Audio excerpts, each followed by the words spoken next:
Prepare to experience the strongest radio allowable by law. Secrets will be revealed. Myths dispelled. From the studio gym where excuses never apply, it's Superhuman Radio with your host, Carl Lenore.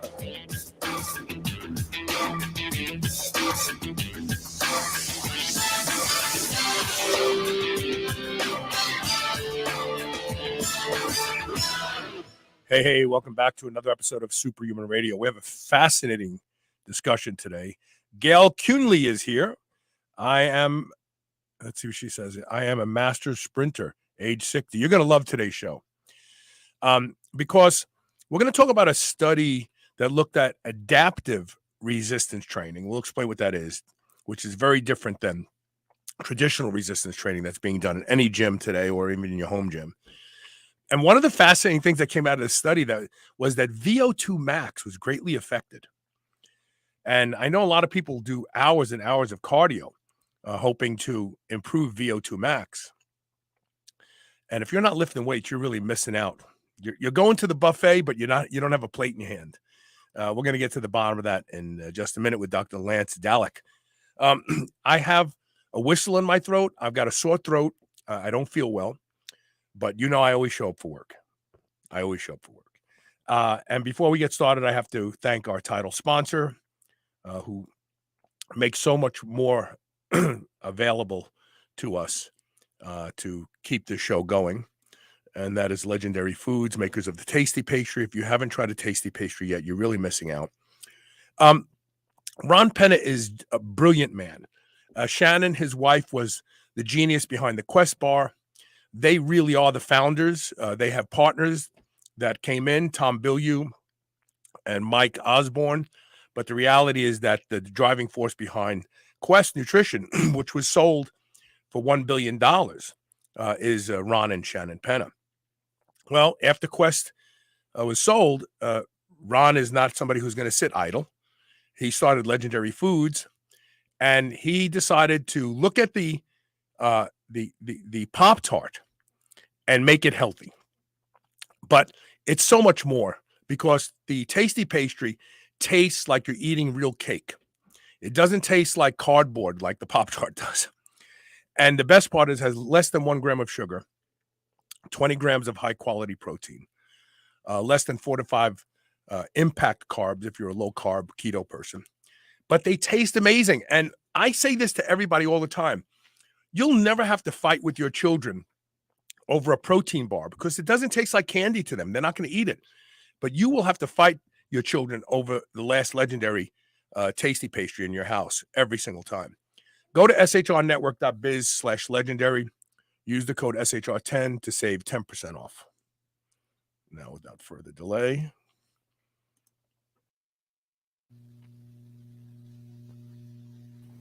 My guest on here, Dr. Lance Dalleck, Ph.D. Now, I want to get this right. I'm a little foggy today. I'm not really on my game. And Lance is an exercise and let's see. I want to get this right, Lance. Professor of Exercise and Sports Science at Western Colorado University. Welcome to the show. How are you? I'm doing great. Thanks for having me, Carl. Yeah, it's my pleasure. So, the reality is that there is a new science in the form of a machine available to us for the first time ever in the arena of resistance training that did not exist before. And that is the ARX machine. Talk about the ARX machine to kind of set the table of what it does, and then we'll talk about the research. Sure. The last probably 10 years, as you know, I'm sure the audience knows, is high-intensity interval training has been a real hot topic. And an offshoot of that has been a subtype of HIIT called reduced exertion high-intensity interval training, or REHIT. And if I go back 4 or 5 years, a company from the UK approached me, Carol, who has a bike form with artificial intelligence that puts you through a cardio REHIT workout. And I had already been doing that. And the owners of Carroll put me in touch with the people at ARX, and ARX approached me about potentially doing a project. And I was very intrigued because I've been interested in this concept of rehit. I'm always interested if there's a new type of piece of equipment, technology that comes on the health and fitness market. And in particular, I was intrigued with ARX for really a couple of reasons. One, it has this motorized resistance built in that allows for the workload to be consistent throughout the range of motion. Well, wait a minute. It's more than just consistent. If I mean, you're the scientist, but I have an ARX machine at home. We as trainees in the gym, we want to exploit as much potential for growth, neuromuscular adaptation as possible. And so we're always wondering, like, what rep range, what weight, what am I gonna do that gets the most out of this workout? I don't want to leave anything on the table.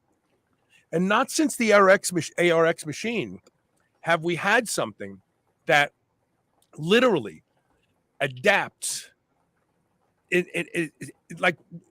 whatever your body is willing to give it, it will accept and give you that resistance back. So let's say you're doing curls. Let's say you can do a curl in the concentric with 120 pounds on a cambered bar.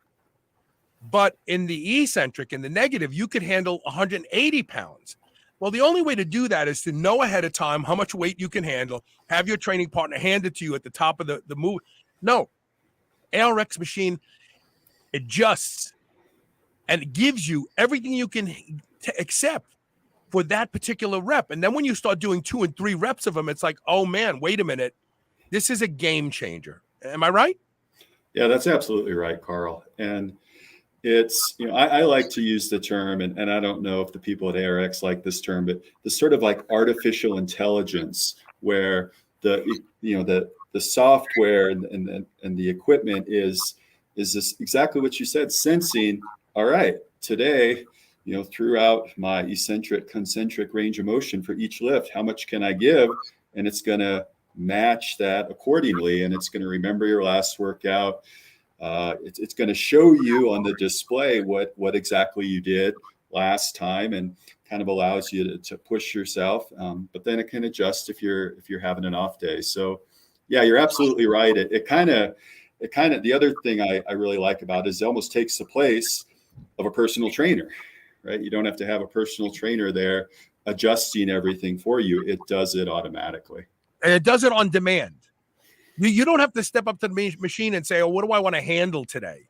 You just get on the machine. If you want to do chest press, if you want to do rows, if you want to do leg presses, you just tell the machine, I want to do this many reps and I want to pause this long between reps. And by the way, I found that a 25-second pause is far better for me, where every single rep I can give it everything I have. But you don't have to do anything but turn the machine on and get on it. It does it on demand, which is to me, the less you have to think about what to do, the more likely people will sit down and use the machine. Mm-hmm.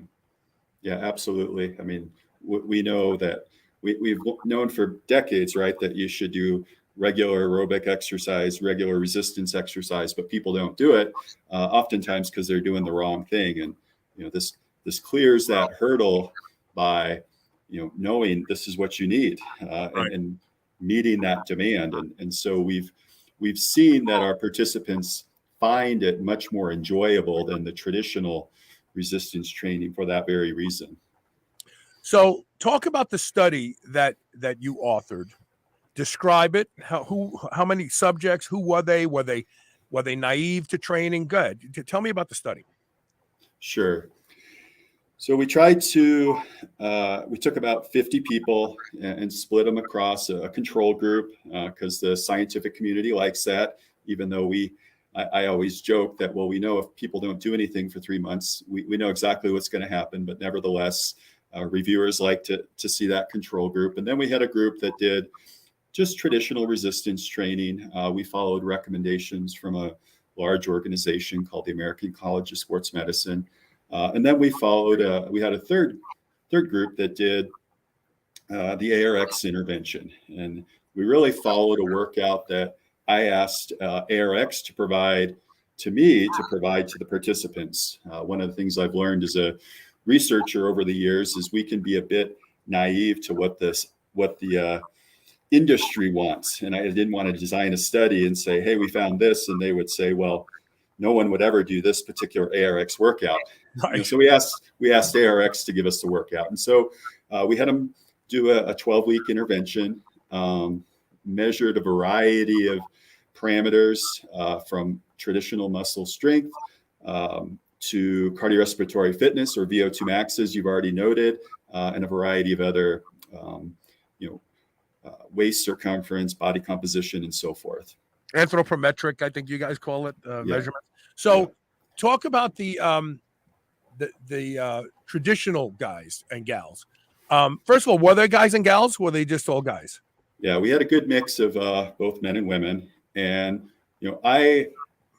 I was designing this study for outcomes that would be for sort of the average middle-aged individual. So we tried to get people from 20 up to 60, not just all college students. So people like us, middle-aged, and also they were previously untrained in terms of resistance training. So that, our criteria is they hadn't done any previous resistance training or structured resistance training for the now previous we half year. We know that those people respond the best. So let's just keep that on the back for a second. That's going to happen a lot today. Absolutely. So did they train a body split, or did they whole body? Did they do it 2 or 3 times a week? I'm talking about the traditional group. Yeah, so they did started at 2 days a week and progressed to 3 days a week, and started with a set, progressed to 2 sets, and we did 10 machine-based exercise. So bench, row, leg press, leg curl, extension, flexion, and so forth. So we had 10 total exercises that traditional group did, and we did that all in machines in our fitness center here at Western. Do we know how long it took the average participant to finish their workout? Yeah, it was typically a 45-minute workout on average. Okay. Now, the ARX group, how frequently did they train? So we did just 2 days a week throughout the course of the intervention. It was typically a Monday, Thursday. We tried to have at least 2 days between as recovery between workouts. Some people were Tuesday, Friday, Monday, Wednesday, but always had 1 day in between. But throughout the intervention, it was a 2-day per week treatment. So they did chest, back. Did they do pull downs or rows? Give me an idea of the. So the ARX has 2 different units. And so you mentioned that you have one. I'm not sure. I think it's we have an Alpha and an Omni, and so I think I have the Omni. It doesn't have the pull down. It doesn't have the pull down. Right. Yeah. So we did an Alpha, and so it was a leg press, chest press, row, a flexion and extension of back, and then a calf sort of static lift. So there were 6 total exercises in the ARX group. Okay, and it took them the same 45 minutes. How many reps did they do of each of the movements? It was 6. Yeah, that's good. Yeah. That was much shorter. So that was on average about 15 minutes, 15 to 20 minutes. So about a third of the time as the traditional group. Okay. And so they were tracked over the, how many weeks was it? You said 12 weeks. 12 weeks. They were tracked. Did you take any basal blood markers at the beginning and the end of this experiment? We did some lipid measures and blood glucose measures. Yep. Okay. Nothing as far as sex hormones go? No, we didn't include any of those measures yet. Okay. Cortisol? Not cortisol, no. Okay. All right. So, what were the outcomes? And then we'll get deeper into it. So, when you looked at this at the end of the training, what did you look for, and what did you find? Sure.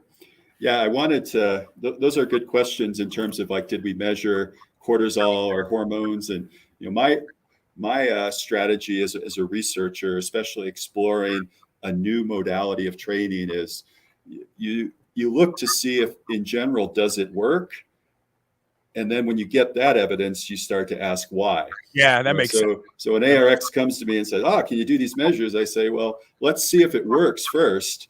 Right. And then let's start to look at some of these more mechanistic measurements. Okay. So yeah, what did you find? Yeah, what we found, really, really cool. We expected strength to improve in both groups, and it did.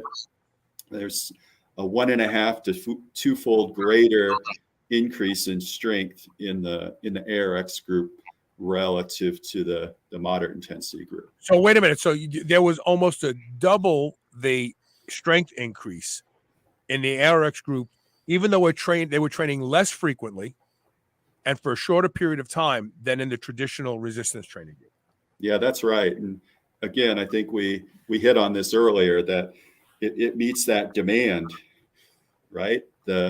You're doing a more general workout with the moderate intensity training, whereas the ARX, it's a high intensity, it's meeting your demand, and it's a consistent quality work throughout, each repetition, each exercise, each set. And so I think I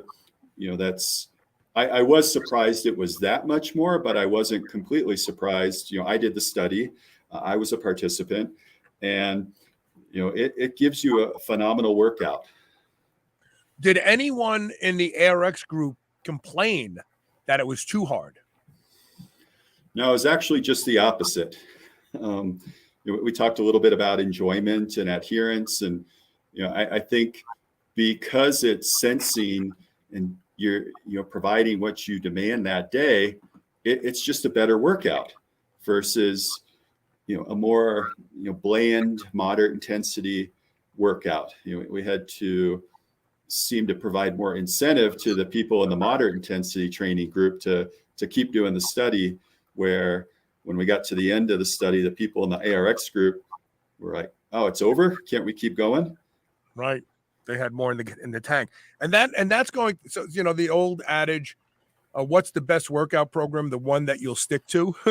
Yeah, absolutely. And so if people enjoy it and they feel like, oh, I could keep doing this, I could do this every day without any problem, then you've got a winner there, right?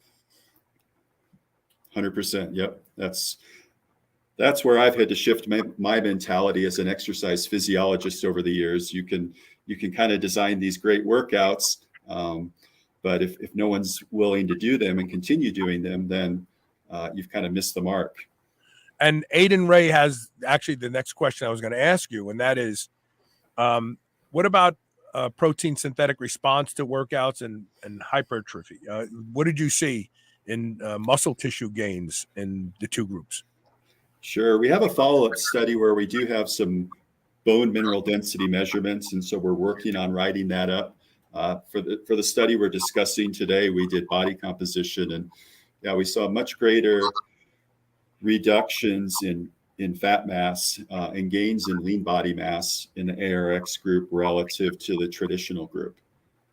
And as a follow-up study, one of the things I want to measure is, I'm not sure on previous shows if you've talked about the phenomenon of EPOC, or excess post-exercise oxygen consumption. Right. We're ramping up our metabolism after a workout. I would imagine that these changes that are much greater in the ARX group in terms of body composition relative to the traditional group are because of EPOC. We've just ramped up that metabolism post-exercise for a much longer period of time. Right.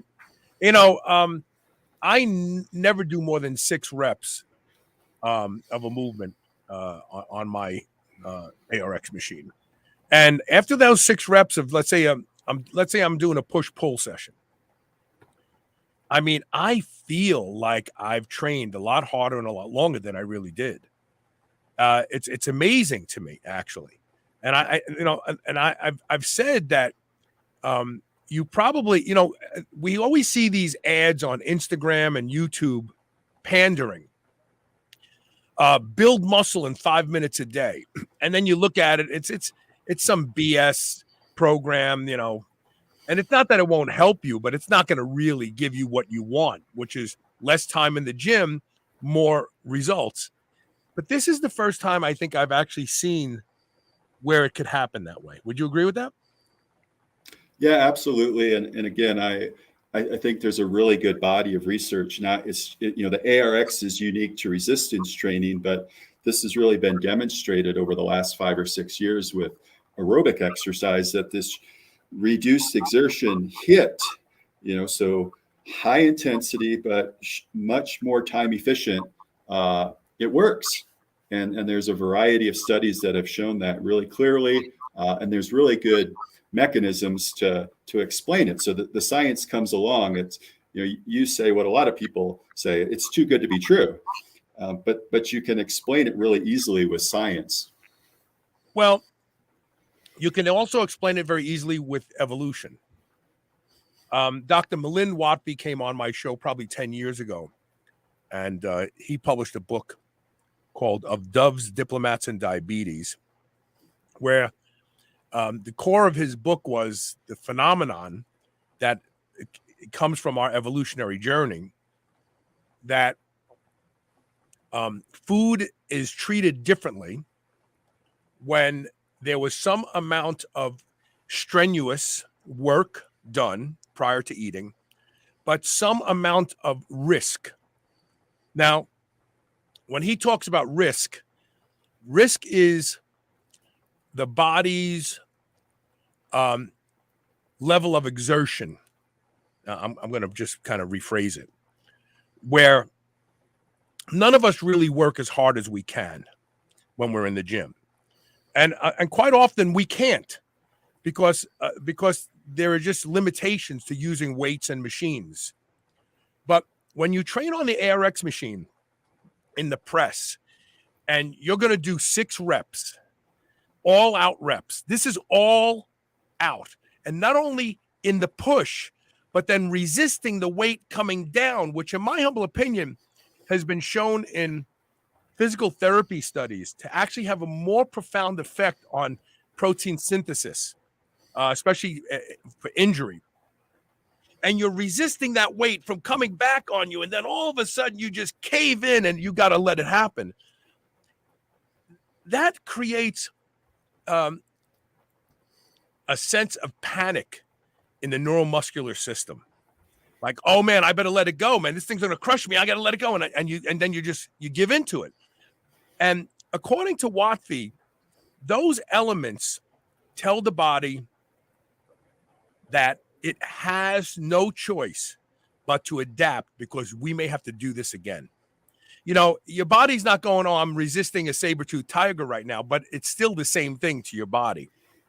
And so we know that when the weight is scary, just even a little bit scary, and don't get me wrong, I don't want people to think, oh, forget it, the ARX machine is going to crush me. No, you're in complete control. It could never hurt you. You just have to stop. You just have to stop resisting, and it's done. But that is something that is completely missing from resistance training today, which, according to Watby, is the magic to resistance training. And we don't get it typically, but you can get it with the ARX machine. Why don't you speak about that a little bit? Yeah, I mean, I've had some previous exposure to this notion. I mean, I think it's kind of where I'll be saying the same thing as what you just said. This Paleolithic expectation our body has. Right. We were designed for this. Right. We evolved this way. Our genome is 99.4% of something what it was 10,000 years ago. Right. So you're absolutely right. Is we have this new equipment and technology that can meet our genetic expectation of how we evolved. And you said the same thing, and this is what it's really appealing to me. It's for both the ARX and resistance training, and also I mentioned the Carol bike and aerobic exercise, is it's in the Carol bike, it actually has, it talks you through a workout. It mentions the saber-toothed tiger chasing you. Right. So yeah, you're absolutely right. And I couldn't agree more. And in fact, nothing obliterates visceral fat like sprinting. And why is that? It's because slow state, steady state cardio, walking, looking at the birds, that's of real no consequence to your neuromuscular system. But when you sprint, there is a level of risk in sprinting. You could pull a hamstring. You're going all out. Even if it's just for 8 seconds, you're going all out. That tells the body, oh man, this person expects us to do this. We need to adapt. And nothing, no single thing will obliterate visceral fat in the area of cardio than high intensity interval sprints. It makes your belly flat. It just makes all the fat go away. That should tell you something. This is something that we are lacking. And really, the ARX machine allows you to do this safely. I can't say this as strong as I want. You can't get hurt. You're doing leg presses and you're resisting the weight coming back at you, and then you finally say, I gotta let it go. It's not like real weight. It's not like you're under a squat where now you have to figure out how to bail out of this move. You just stop pushing and it's everything goes away that fast. Fascinating. So tell me what else you learned. Oh, wait. Gail Acunley says, she's watching on Facebook, I think. I'm really interested in getting one of these. I have heard about it before. Anybody near me here in Federal Way, Washington, with one that I could go and try? Do you have someplace in her vicinity? Go and check it out, you think? Yeah, I think probably putting them in touch with the ARX folks. I know they're pretty nationwide in terms of where they're located, and so there's got to be a gym located near Gail that she could go try it out. And let me tell you something else. So a lot of people will look at the ARX machine and go, wow, that's just way too expensive for me. And it may be, it may not be if you finance it. Just remember, if you're paying $40 a month for a gym and your body hasn't changed in 5 years, here's a chance for you to divert those funds into something that's going to really work. But if you're a personal trainer, by making an investment in an ARX machine, just imagine the people like Gail and other people around you who would come and train at your facility just to be able to do 1 7-minute workout once a week on that ARX machine. This is a business opportunity for people too, by the way. You got to realize this, because as efficiencies and mass production takes hold, the price of the ARX machine will come down. And maybe 5 years from now, they'll have a in-home unit, that you can buy the same way you buy a Bowflex. But right now, the entry point is a little expensive for the average person. But it's not expensive for the average personal trainer, because you're monetizing it with your clients. So I just want to mention that. So let's talk more about the research. What else did you find that was fascinating? And then I want to talk about the Vo2 Max. Oh, sorry about that. The studio is reminding me that we have to take a break. So here's what we're going to do. We're going to take a break. And then when we come back, I want to talk about Vo2 Max and what you learned, because this to me is possibly the most fascinating part of the discussion. We're talking today with Dr. Lance Dalleck, and we will be right back with more Superhuman Radio. Stay with us.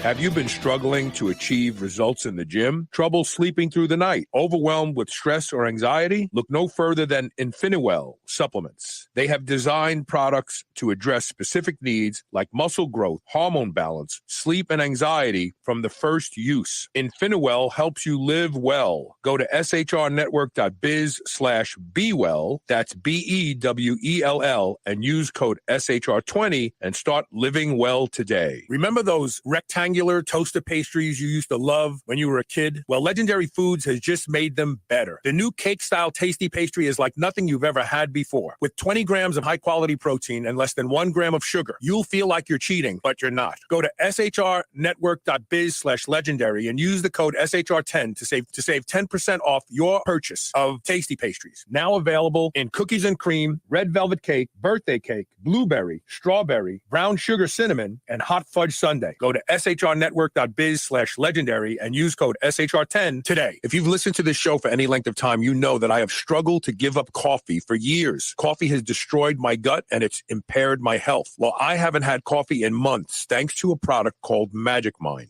Magic Mind is the first nootropic blend I actually feel working. One shot and I'm good all day long. My memory is crystal clear and I'm able to function and have great focus without coffee or caffeine for that matter. If you want to try a product that really works, if you're like me and you want to give up coffee forever, or you just need something occasionally that will help you lift the brain fog, Magic Mind is your product. I promise you that this product you will feel when you use it. Go to shrnetwork.biz/Magic Mind, all one word, and use the code SHR for a whopping 20% off your first order. One of the best health hacks there is using an infrared sauna with regularity. But infrared saunas are expensive, you have to assemble them, and they require a great deal of space in your home to dedicate to one. But that's all about to change because I negotiated an amazing deal with Helix, the infrared sauna blanket company, so that every one of my listeners can take advantage of an infrared sauna in their home, apartment, condo, wherever you live. Take it with you. Right now, you can get an infrared sauna blanket for just $469, and if you want, you can break it into 4 interest-free installment payments as well. There is no longer an excuse not to have and use an infrared sauna. Go to shrnetwork.biz/helix. That's HEALIX. Use code SHR. Get this ridiculously inexpensive price now and 45-day risk-free. If you don't like it, send it back. But I promise you, you will love it, and you will never want to be without it ever again. If you've listened to Superhuman Radio for any length of time, you know I'm a big proponent of peptides. One of my favorites is GHK-CU, the blue copper peptide. It has the ability to repair and regenerate more youthful expression of skin cells, reversing the signs of aging. Restore Cell's Stem Cell Awakening Serum, along with their other products, contains potent formulations of blue copper peptides and only the highest quality organic ingredients. Superhuman Radio listeners can now save 25% site-wide. Go to shrnetwork.biz/blue and use the code SHR25. Remodel your skin today. I would easily say that I am the hugest proponent you will ever meet to doing anything that will improve the quality of my sleep. And that's because sleep is linked to just about every metabolic disorder we see in our population today. One of the easiest things you can do to improve the quality of your sleep is to get a pillow that can be shaped into the exact form factor that allows you to get your best night's sleep. And that is MyPillow. I've been sleeping with MyPillow for a few years now, and I can tell you that when I have to travel and stay in hotels, I don't get a good night's sleep because I don't have MyPillow with me. Right now, you can save up to 60% off of everything offered to improve the quality of your sleep at shrnetwork.biz/mypillow when you use the code SHR. Or you can call toll-free 800-889-4938. And remember to use code SHR to save up to 60% off of everything at their website.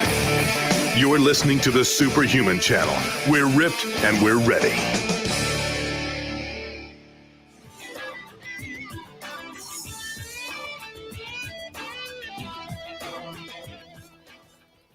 Hey, welcome back to Superhuman Radio.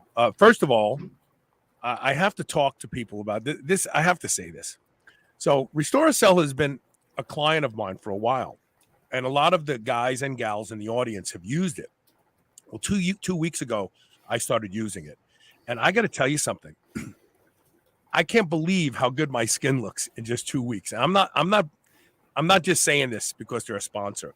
I didn't use their product the whole time they were a sponsor. And then recently, Elisa said, why don't you start using it and see what happens? I had to go. Elisa and I went to get facials for Valentine's Day. And the girl looked at me and says, my God, you have such beautiful skin. I said, really? I said, because like a couple of weeks ago, I looked like an old shoe. And then I told her what I was using. The GHK-CU peptide causes expression of youthful genes in your face. Your skin changes. And it's true. I've always heard it takes 2 weeks to start noticing it. It does. The Restore Cell product is magic. If you want to keep your skin looking young, or if you haven't taken care of your skin for years like I didn't, you got to check out the Restore Cell products. They are legit. You will not feel disappointed by spending that money. So I had to say that. So Gail says she's going to get the machine. shrnetwork.biz/ARX is where you can go and learn about it. I tell people, look, just go there and learn about the technology. I'm not telling you to go there and buy one. They are expensive. I think but I don't think they're 50,000. Gail. Gail says, let's see here. She says, I'm going to buy one. I know it's $50K. Is there an in-home version? I would say contact the people at ARX and talk to them. But I don't think it's 50,000. I mean, I think it's a little bit less than 50,000. I think the one I have is like in the 30,000 range. And I think the other one is only another 8 or 10,000 more, but I could be wrong. I would say contact. But then Gail said something that makes me want to have her on the show.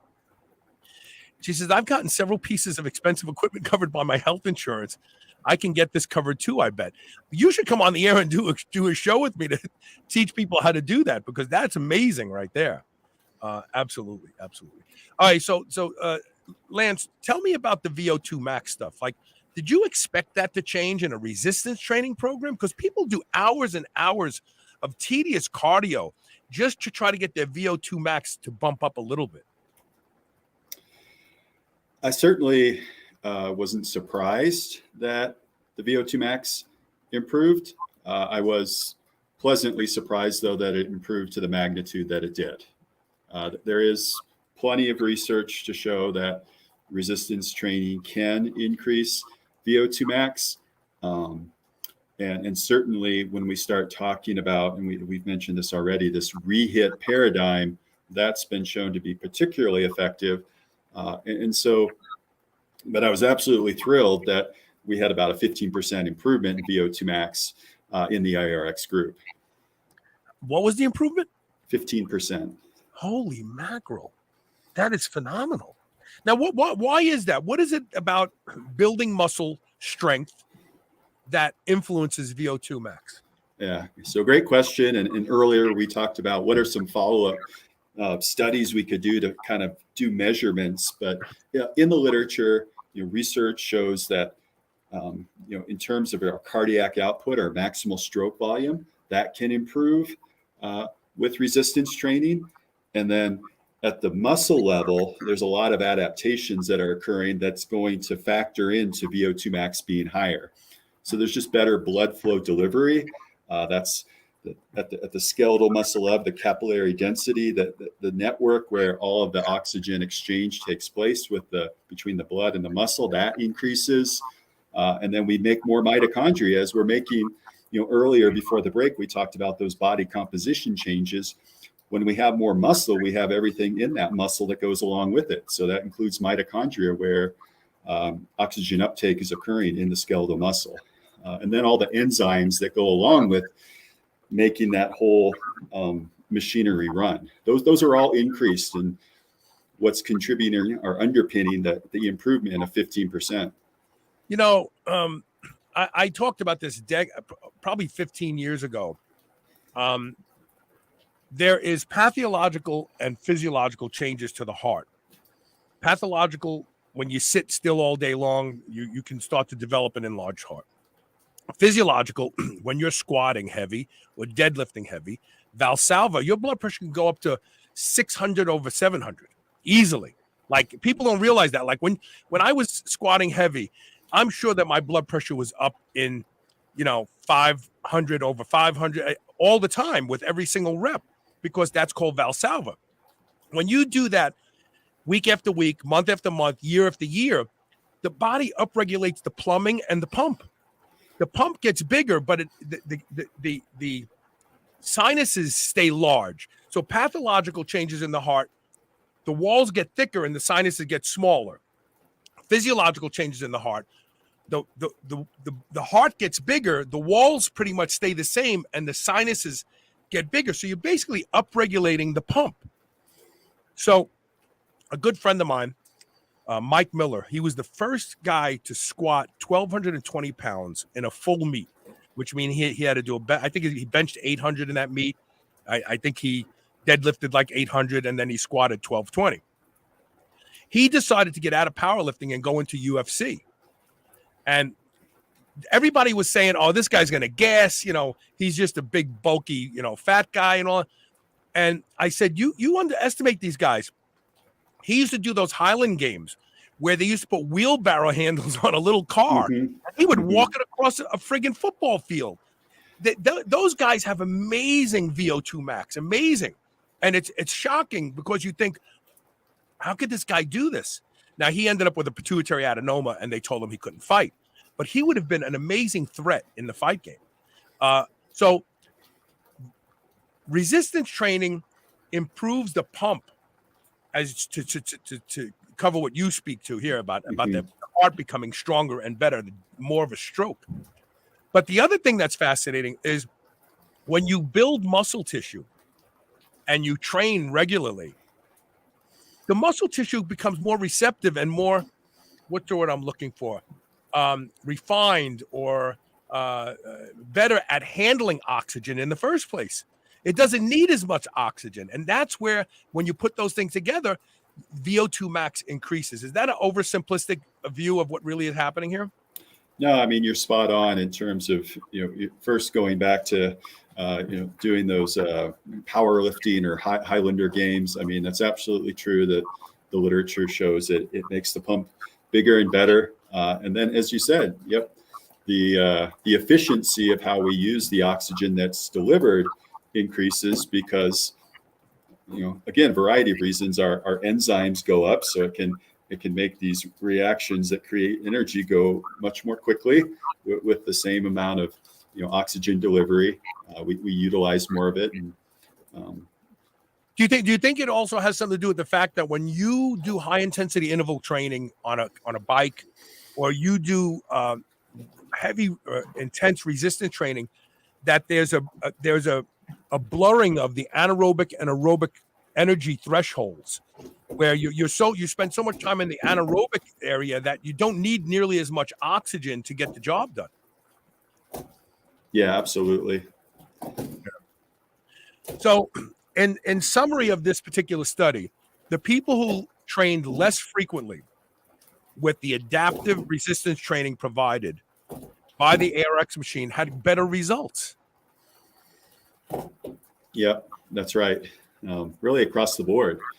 So before the break, we talked about anthropometric measures being better, muscle fitness, muscle strength being better, and then most recently we're talking about cardiorespiratory fitness. And I think why that's exciting for me for a couple of reasons is one of your messages for your show is to live longer, right? And live stronger.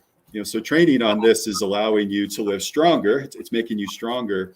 And there's some great epidemiology evidence that shows for every 10% improvement we get in Vo2 Max, it adds 2 years to your life. Interesting. So the first interview I did in 2006 was with the California Veterans Administration. Mm-hmm. And they published a study that showed the strongest men that lived the longest. And this was a longitudinal study. They followed these guys 20 plus years, and they started when they were in their late 60s and went all the way to their 80s. And they basically took a leg press as the barometer. And the guys came in, they did a leg press. They were registered as, strong, moderately strong, weak, and then they followed them. And the ones who died were the ones that were on the weak side. And they tested them every so often to see if they gained strength, lost strength. So the summary of the study was the weakest men at the onset of the study who continued to get weaker died the soonest. The stronger men at the onset of the study who continued to either maintain their strength or get stronger lived longer. And that's when I came up with the motto for the show: live stronger first, live longer. I purposely flipped it because it's like the strong survive. It's true. Yeah. We figured this out. And it makes perfect sense. When we talk about organisms like a virus, we talk about, this virus is not only virulent, but it's very strong. It's resistant to being killed. Well, humans are like that too. When you're strong, you're resistant to being killed by whatever the insult may be. And this is why I think the medical orthodoxy completely misses the friggin' boat. No doctor is telling his patients to go out and do resistance training. And to me, it's derelict of their first duty, which is to keep you healthy. Yeah, I love it. I love knowing that background. Yeah. And you're so right. We spend time focusing on, things like, well, what's causing diabetes? Well, you don't have enough strong muscles to do away with the glucose that you're taking in and metabolize that. Right. So instead of saying, hey, go lift some weights to help control your diabetes, we have this pharmacy approach or Band-Aid that doesn't work. Was there anything else that was really surprising to you, or anything you could tell us, kind of give us a peek behind the curtain about other things you're starting to extrapolate from this study that that actually surprised you as well? I mean, besides the Vo2 Max thing is huge, in my opinion. Huge. I've been intrigued by this. A lot of organizations, they have these recommendations for, okay, go do this for cardio, and then go do this for resistance training. And then go do this for flexibility or balance. And if you have people, if you have the average American, they're thinking, wow, it's really hard for me to get in just 30 minutes of work. And if I start to have to do all these special workouts for all these domains of fitness, I think we're already setting ourselves up for failure. So I've been intrigued by, can we have workouts that basically touch on different areas of fitness simultaneously? And to me, that's what the ARX accomplishes. I mean, in 15 minutes, we're increasing cardio, we're increasing muscular fitness. We know as people get older, muscle fitness decreases, compromises balance. So we're probably helping people's balance, even though we didn't measure that. So in terms of a time-efficient workout, the ability for the ARX to touch on so many different health outcomes simultaneously is, for me, really cool. Yeah, and I agree. And when you look at training in general, as you point out, we're all so busy, we don't have the time. But we're being told that our health outcome will improve if we spend the time. And this is a really efficient method that, by the way, and this is really critical. Excuse me, I had to clear my throat. From a guy who's injured himself so many times, like, I've had my tricep reattached. I've torn 3 attachments off the left hamstring, 2 off the right. I've torn a bicep muscle, but I didn't get it. It just moved down. But you can't injure yourself on an ARX machine. You can't, because if you're at your 3rd or 4th rep and you just don't have it, you just don't push as hard. That's it. Mm-hmm. Like, it's not like oh man, this weight is heavy, and I'm going on my 3rd rep. I don't know if I'll be able to complete the rep. Then fine, don't complete it. Do as much you can, then stop pushing, and that's it. Mm-hmm. Like, this machine gives you all of the good and none of the bad, and that's right. critical today, because not everybody wants to be a power lifter and risk injury to move weight. And at my age, at 63, I don't want to do it anymore either. Right. So that's the other thing that you have to remember about this machine. It gives you all of the good, but none of the bad. I mean, it's really that's right. That's right. And you probably know this better than me from your experience, but I think there's a real misconception out there that you get hurt by doing high intensity work. And that's just not true. You get hurt because you do too much work and too much incorrect work. So quantify high intensity for people, because I never realized what intensity was until I started using my ARX machine, and it monitors your intensity for a working set. Mm-hmm. What really is intensity? It's not how heavy the weight is, right? No, it's just that force production. So it's how fast are you moving that mass, through a range of motion, and I mean, just to kind of touch on what you already said, I mean, my background is working with people who have chronic disease and trying to get them to improve their health, not have their diabetes, not have their heart disease progress. So I'm always interested first and foremost on safety. And you'd have a hard time finding the most competent personal trainer to give you this type of workout that's so perfect that it improves all these health markers, yet there's no injury risk. Really? So Aiden Ray is asking me if I've used my BFR bands yet with and I intend to, but I lost them, and I have to contact the people at Be Strong. They are coming back.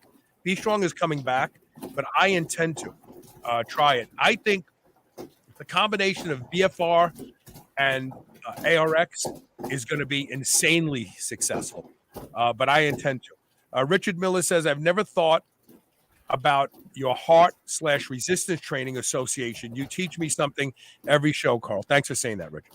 I'm not teaching you. Dr. Lance here is teaching you. Aiden Ray says, is there a way to perform a static hold on the ARX? If so, was this incorporated in the study protocol? Yes, you can. And at the beginning of each, and you probably remember this, Carl, like, so when you first set yourself up, you have a starting and ending point for each lift that the ARX remembers for you. So when you get back on, you don't have to make any adjustments to whoever the previous user was. It remembers all that for you. And so for the flexion and the calf lifts for our study, we did use a static hold. So there was no actual movement. And if you wanted to adapt any of the lifts so that was static versus dynamic, you could do that. Yeah, exactly. I mean, you could just put and you could do it at different points in the movement. You could do a static all the way extended, like on a press. You can do it all the way close to your chest or somewhere in between. The other thing that's worth saying is a discovery of mine is calves grow the best with static. Your calves are designed to do 1 million pumps a week. I mean, it's just ridiculous. But the calves and the forearms, the muscle fibers are designed to really not get congested with lactate and not get fatigued. Do a lot of repetitions, thousands and thousands and thousands. What makes calves grow the best is to get into that top range position and have a static and just hold it there for as long as you can.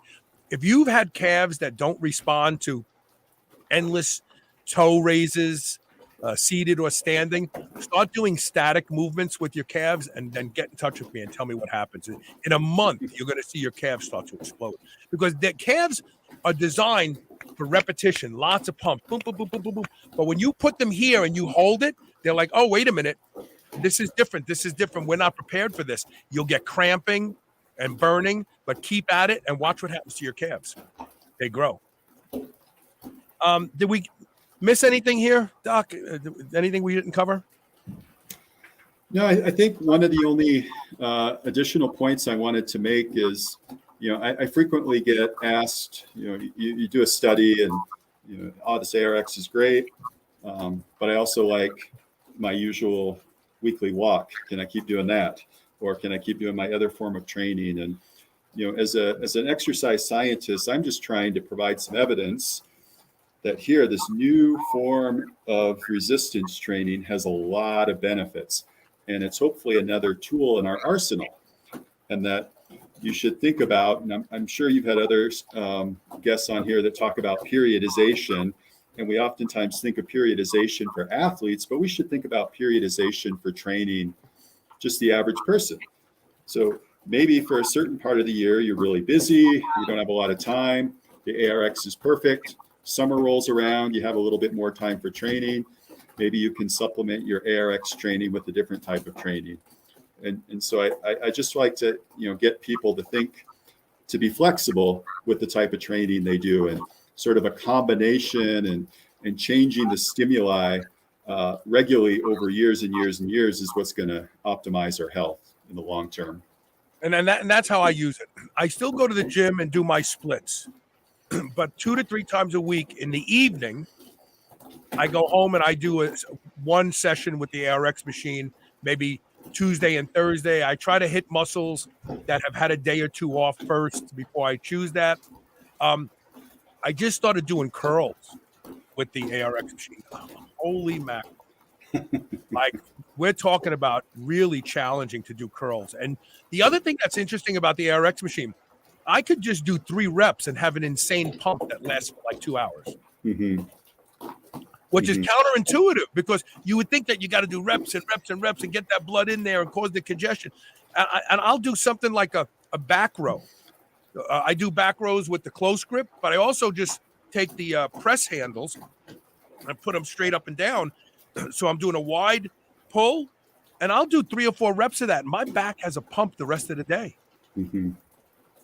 So I still train. I still like to go to the gym, see my friends, do my session there. But then in the evening, a couple days a week, I'll just get on the ARX machine, and it takes me like 7 minutes. I'm done. Mm-hmm. Yep. 7 minutes. This has been a great discussion. I want to thank you so much for coming on and talking to us today. And I want to remind people once again that if you go to shrnetwork.biz/ARX, shrnetwork.biz/ARX, you can learn all about the ARX machine. And I'm not telling you to go there and buy it. I mean, if you want to buy it, buy it. They have financing. But at least learn about this technology, because it's not going away, folks. It's only going to get better. I can guarantee you that. We're not going to see this machine gone in 5 years, because it really does exploit exactly what your body wants to build strength and build muscle. Looks like we have 2 comments. Let's get to this real quick before we pull the plug. So Aiden Ray says, another great guest and another great show. Thank you, gentlemen. And, of course, Gail Coonley, who we hopefully she'll be able to reach somebody at ARX and get a and get one to try before she buys it. Says thank you. Yes, and thank you, and thanks, Lance, for being here, brother. Thank you. Appreciate it. Have a great day. Take care. And that's it for today's show, folks. We'll see you tomorrow with more Superhuman Radio. Don't forget, share the show. Always share the show, because you never know who you're going to help. And we'll see you tomorrow with more Superhuman Radio.